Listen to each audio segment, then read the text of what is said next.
أعزائي المشاهدين، مرحبا بكم في نشرة أخبار كوكب الأرض. هل تظن أنك رأيت كل ما هو غريب في هذا العالم؟ حسنا، هل سمعت يوما عن مقهى بدولة اليابان يقوم فيه الروبوت بخدمة الزبائن؟ أو سمعت يوما عن ظهور كتل غريبة تشبه العجين على شواطئ نيوفاوندلاند في كندا؟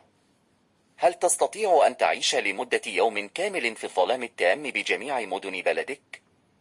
هذا ما سنوافيكم به في التفاصيل الآن، ولكن لا تنسوا الاشتراك بالقناة ودعم الفيديو بلايك. تناول الرواد بعض الصور لمقهى بكوكب اليابان الشقيق، جميع العاملين فيه بالكامل من الروبوت، مما أثار دهشة وانبهار من جميع الزبائن، حيث أصبح الجمهور يأتي للمقهى لتناول المشروبات والتقاط الصور مع الروبوت، وتسبب هذا في ازدحام المقهى بجميع ساعات العمل. أما عن ظهور الكتل غريبة تشبه العجين على إحدى الشواطئ في كندا، فإليكم التفاصيل.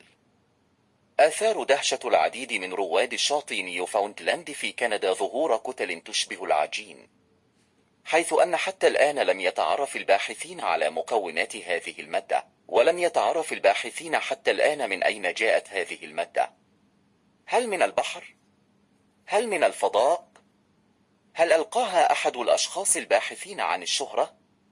هذا ما سنعرفه في غضون الأيام القادمة.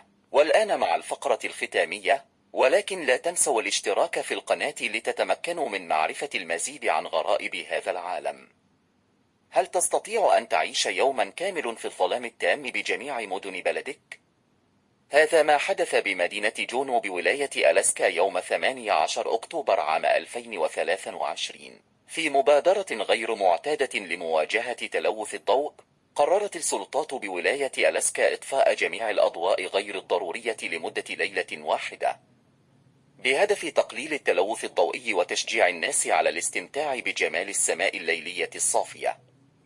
لم يكن الأمر يتعلق بالاستمتاع بمشاهدة السماء فقط، ولكن لأن تلوث الضوء أيضا له تأثيرات على البيئة والصحة العامة، مثل أنه يسبب ارتباك عند الطيور المهاجرة والسلاحف البحرية، كما أنه يؤثر على الإيقاعات الطبيعية للنباتات والحيوانات.